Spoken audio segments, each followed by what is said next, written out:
In this session, we're going to look at Python if-else statement. An if-else statement allows our program to make a decision based on a condition. The condition evaluates to true or false. We can execute some code when the condition is true and other code when the condition is false. In our IDE, the condition is if you are 18 years old or older, the program will print confirm you can vote, then go vote.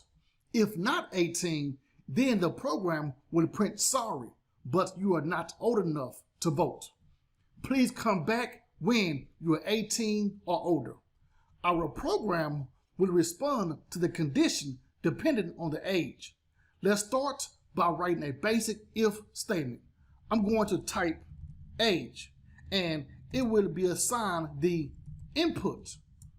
What is your age? We want to receive an integer, so we place int in front of the input function. I can write an if statement to check if the value of age is greater than or equal to 18. Now, age greater than or equal to 18 is the condition. It will return true or false. Make sure to add the colon, then enter. Notice how the next line is indented with 2 spaces. That's because Python relies on indentation to determine the scope. The scope includes everything indented under the if statement. Therefore, it will be executed when the condition is true. For example, if I write 3 print statements, 2 print statements under the if condition, print, print. The third print will be on the next line, but it will not be indented. So for the first print statement, I'm going to take this value, confirm you can vote, in double quotes. And for the second one, I'm going to just write, copy and paste, then go vote. For the third print statement, I'm going to add, have a great day. It is not indented and does not belong to the if condition. That means it will print every time since it is not part of the if condition. Let's run. How old are you? 18. Confirm you can vote. Then go vote. Have a great day. Let's run again. This time, 14 is the age. Have a great day. And we still see have a great day because it's not part of the if condition. We group the Python code into blocks. A block starts and stops with the indent. So we must be careful how we indent our code. The next keyword is else with the colon. This helps our program to make a decision if someone is not 18 or older. Every statement indented under the if will be executed when it's false. If not 18, then we're going to print 2 more statements. The first statement is sorry, but you're not old enough to vote. And the second print statement is please come back when you're 18 or older. Now, I'm going to run, but at this point, we have satisfied both conditions. When the condition is true, Python will execute our print statements under the if statement. When the condition evaluates to false, then Python will ignore the print statements under the if statement. Then execute the print statements under the if statement. Now, I'm going to run And let's see what happens when I enter age as 15. Sorry, but you're not old enough to vote. Please come back when you are 18 or older. Have a great day. Run again. This time, the age is 81. Confirm you can vote. Then go vote. Have a great day. So that works as expected. I have a shortcut for the if-else statement. It's called a ternary if statement. Rewrite the variable outcome. Then a value like true. True is a Boolean value that will be followed by a condition. The condition is if age is greater than or equal to 18. The purpose of a ternary if statement is to make our code concise. Now, so far, our statement satisfies the true value if age is greater than or equal to 18. Else, false. We must make the Boolean value inside a print statement a string. So I'm going to write, can you vote? And I'm going to write the plus to append the outcome. But notice how the outcome is brown, like we mentioned in the working with numbers video. But this here's a Boolean statement for true or false, but it's still not a string. So I'm going to add the string function to make true or false a string and run. What is your age? The age this time, will it be 34? Can you vote? True. Confirm you can vote. Then go vote. Have a great day. Run again. 12. Can you vote? Is false. Sorry, but you're not old enough to vote. Please come back when you are 18 or older. Have a great day. That's it for if-else statements in Python. Thanks for watching, and I will see you in the next session. In this session, let's discuss the if-elif-else statement. Elif is short for else if. It provides another condition statement that our program checks when there are more than two conditions. Recall from the previous session, the if-else statement allows us to check for only two conditions. We can add as many elif statements that we need in our program because we may come across a scenario that have many scenarios. For example, here is a list of 4 scenario conditions.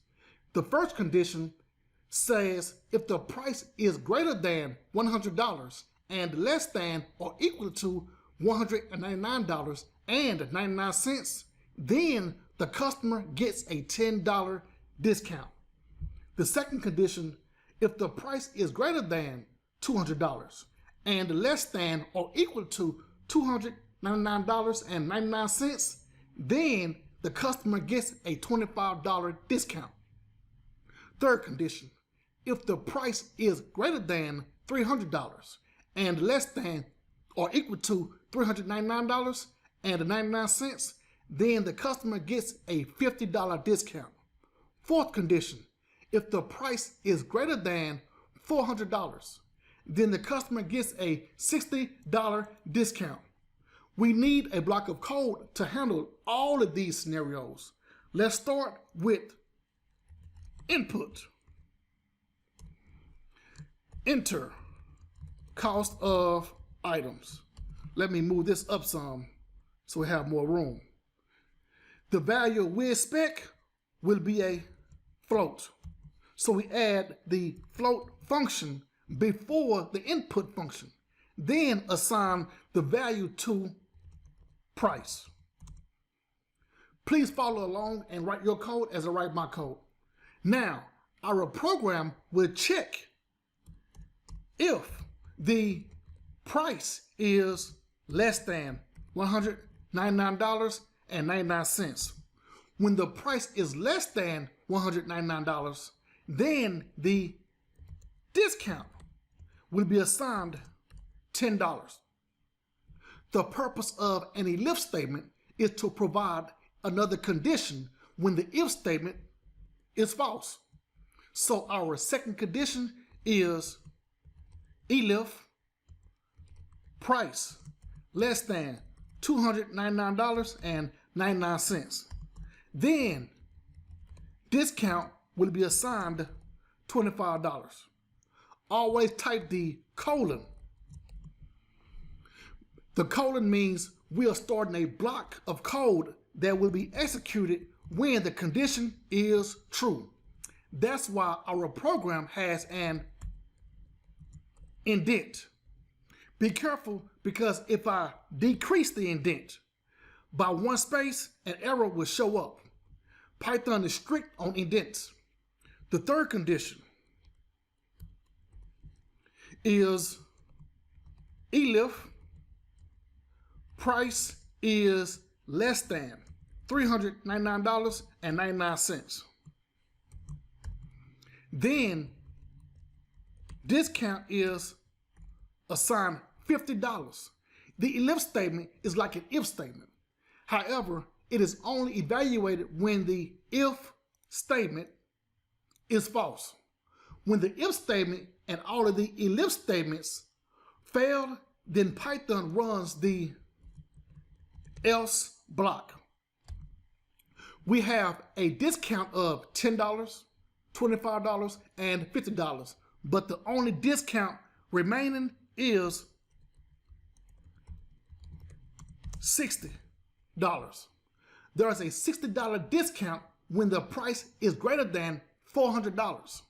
Python does not require an else statement. We can easily make the else block an elif statement. Now, the else block is a catch-all statement that tests any condition when the if or elif statements that's not included with the if, elif, or if statements. So it's just a way to broaden our test. Now, let's print the discount. Your discount is $. Use the format code for type float.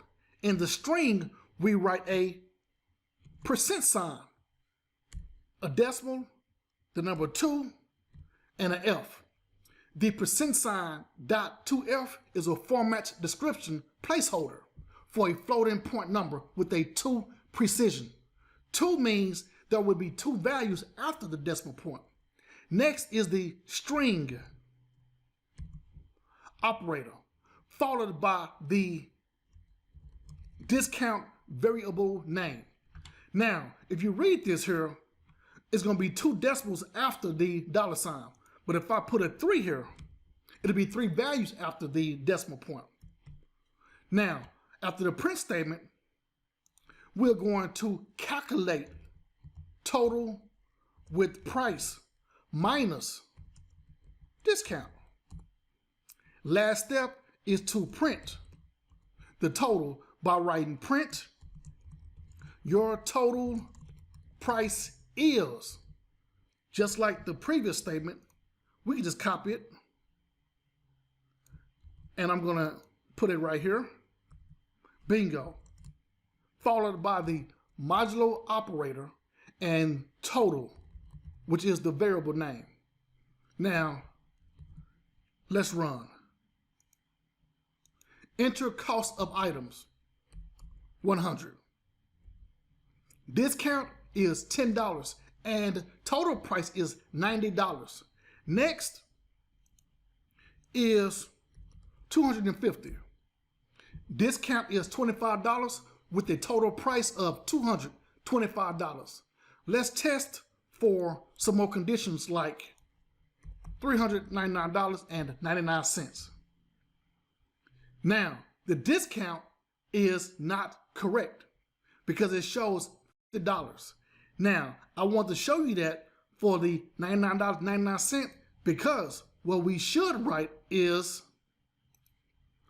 less than or equal to, less than or equal to, and less than or equal to. Because if I put less than only, that means that the value that would be true would be $399.98. So make sure that you add the equal sign. That's a good mistake that people make sometimes. Even when we're testing code, a developer can easily forget to put the equal sign. Now, let's run again.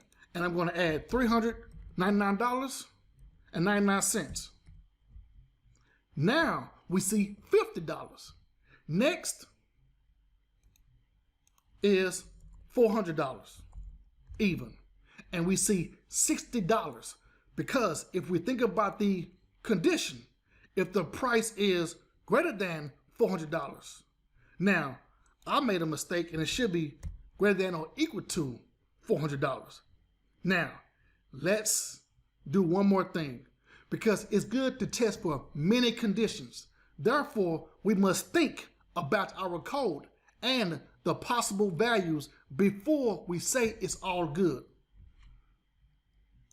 How about $99.99? Uh-oh, we have a problem because the discount is supposed to start at $100, even if the cost of the items is negative $50. We know that's not right because we still see a discount. In this situation, we will add a nested if statement. A nested if statement is when we place a statement inside of another statement. For this case, we are going to check for a condition after the first condition evaluates to true. So at the top, we add a nested if statement and indent the existing block of code. Indent, and we're going to write if price is greater than $99.99. This condition determines if we execute the remaining block of code. If the condition is true, then the Python interpreter will check if the price is less than or equal to $199.99, followed by the subsequent lines. However, if price is not greater than $99.99, then we add an else block. Now, the else block will only come to an execution if this code is false. So, add the else block, I'm going to add another print statement. And that print statement would say, you do not qualify for a discount. Let's run. Uh-oh, I have a syntax error. And it says if price is greater than 99. So if price is greater than 99, you see what happened? I forgot to add the colon. Run again, and let's add -10. Bingo. We see the console shows you do not qualify for a discount. This time, the cost is $50. And we still see you did not qualify for a discount. Let's double check to make sure we can get a discount. Run, and I'm going to add $150. Bingo. The console returned a $10 discount with a total price of $140.00. That's it for the if, elif, and nested if statements. Thanks for watching, and I will see you in the next session. In this session, let's look at when to use multiple if statements and when to use an if-elif statement. Both are important and good for making a decision. To recap, the if-else statement allows us to check for only two conditions. The if-elif statement comes in handy when our scenario has many conditions. In this scenario, let's make a list of available fruits. In the list, we will have oranges, grapes, strawberries. No, before strawberries, let's put apples. Then strawberries on the next line. Last will be pineapples. Let's start with multiple if statements by writing if apples is in available fruits, put the colon, then we're going to print add apples to the list. The next print statement will be if grapes in available fruits, then we're going to print grapes, add grapes to the list. The next statement will be if strawberries in available fruits, then we're going to print strawberries, add strawberries to the list. All of these statements are true because apples, grapes, and strawberries are in the available fruit list. Now, let's write if-elif statements. Know what? I'm going to copy and paste the if statements, then replace if with elif. One more time, elif. The code looks almost the same. However, there's a difference. Let's run and see what it shows. I'm going to add \n at the, so it's skip a line. All of the print statements are displayed when using multiple if statements. For the if-elif statement, the console only shows one statement. A person may think we should use multiple if statements, but it depends on the scenario. The if-elif statements are more efficient when we need only one condition to pass. Therefore, it's best to use an if-elif statement when we have more than one condition and only need one to return true. But with multiple if statements, all of the conditions are checked, even when one of the statements is true. Therefore, it's best to use multiple if statements when we need more than one condition to pass. Let's debug and walk through it step by step. Go to run and debug. We see execution stop at if apples in available fruits. The condition is true. At the bottom, click step into F7. So it will print add apples to the list. Step into again, and now we'll add the condition for if grapes. That's also true. So step into takes us to the print statement for grapes. At this point, we see how the block of code for multiple if statements execute every if statement. Step into 2 more times, and we are finished. And execution drops down to the next block of code. At the next block of code, we have the if-elif statements. Watch what happens behind the scenes for if-elif. The condition is true. Step into, and we'll add the print statement for apples. Step into 1 more time, and we'll finish. Only one block of code was executed when the condition was true. The remaining conditions were skipped for an if-elif block of code. That's why the debug window is disabled. Run 1 more time, and we see the results in the console. The first condition checks to see if the statement is true if apples is in the available fruit list.